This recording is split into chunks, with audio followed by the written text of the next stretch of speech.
But take heed to yourselves, lest your hearts be weighed down with carousing, drunkenness, and cares of this life, and that day come on you unexpectedly. For it will come as a snare on all those who dwell on the face of the whole earth. Watch therefore, and pray always, that you may be counted worthy to escape all these things that will come to pass and to stand before the Son of Man. Reading Luke 21, verses 34 through 36. Jesus is giving us a powerful warning here, one that is incredibly relevant for our time. But to really grasp the depth of this passage, let's dig into the Greek. The word watch in verse 36 is translated from the Greek word agrupneo, which means to stay awake, be vigilant, or give strict attention to something. It's not a passive state. It's an active, intentional posture of readiness. And then there's the phrase, pray always. The Greek here emphasizes persistence, continuously aligning your heart and mind with God, keeping that connection alive. When Jesus says, lest your hearts be weighed down, the word for weighed down, baro, carries the idea of being overburdened or oppressed, like a ship sinking under the weight of too much cargo.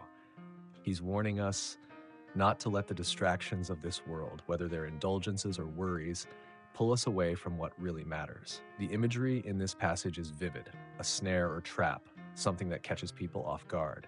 Jesus isn't just talking about being prepared for his return.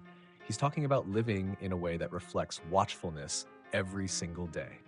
So, what does this mean for us in our daily lives? First, it reminds us to be mindful of the things that can weigh us down, whether that's indulgence, distractions, or even the constant stress of everyday responsibilities. Jesus is calling us to live with purpose, to stay spiritually alert, and to keep our focus on what truly matters, our relationship with him and the hope of his return. But how do we do this practically? For one, we can start by building habits of prayer and reflection. If agrupneo means to be vigilant, then every moment we spend in prayer or meditating on God's word is like standing guard over our hearts. We're actively keeping ourselves in tune with God's will. Another practical takeaway is learning to let go of the unnecessary weight we carry. Are there habits, mindsets, or relationships in your life that are distracting you from your walk with God? Jesus tells us to stay ready because his return could come unexpectedly, and we don't want to be caught off guard like those trapped in a snare. Finally, this passage reminds us of the bigger picture. It's easy to get consumed by the here and now, work, bills, news, and personal goals, but Jesus is urging us to lift our eyes and see beyond this life. Being watchful isn't just about avoiding sin. It's about keeping our hearts and minds set on the eternal hope we have in him.